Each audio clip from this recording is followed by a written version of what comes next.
ఎంతో మంది పోలీసులు పబ్లిక్ సేఫ్టీ కోసం రాత్రింబవళ్ళు కష్టపడుతున్నారు.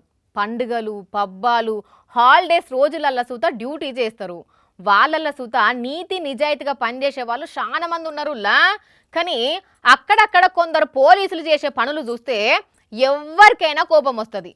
పెద్ద పెద్దోళ్ళని ఇడిచిపెట్టి చిన్న చితక వ్యాపారుల మీద రుబాబు చూపిస్తారు. అక్కడ చూడండి ఆ పోలీస్ ఆయన ఏం చేసిండో.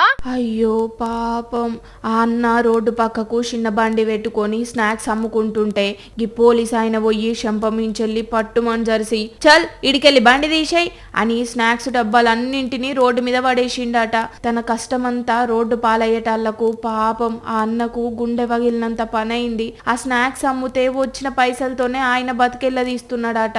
ఇప్పుడు ఈ పోలీస్ వచ్చి అన్నం తినే పల్లెంలా మన్ను పోసినట్టు ఆ స్నాక్స్ డబ్బాలన్నీ ఇసురు కొట్టేటాళ్లకు గుండెలు బాదుకుంటే ఎడవబట్టిండు. ఆయన బాధ చూసి చుట్టుపక్కలున్న పబ్లిక్ జమైన్లిగా ఆయన ఎందుకు కొట్టినావు, డబ్బాలన్నీ ఎందుకు అట్లా పడేసినావు అని నిలదీసేసరికి ఏం చెప్పాలనో తెలియక ఫోన్ మాట్లాడినట్టు యాక్షన్ చేసుకుంటా పోజులు కొట్టిండు ఆ పోలీసు. ఢిల్లీలున్న జనక్పురి ఏరియాలో జరిగింది ముచ్చట.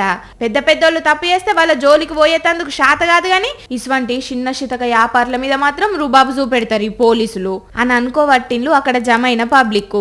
వంటోళ్ళు చేయబట్టే డిపార్ట్మెంట్ కు చెడ్డ పేరు వస్తున్నదని కామెంట్లు చేస్తున్నారు ఈ వీడియో చూసిన నెటిజన్లు.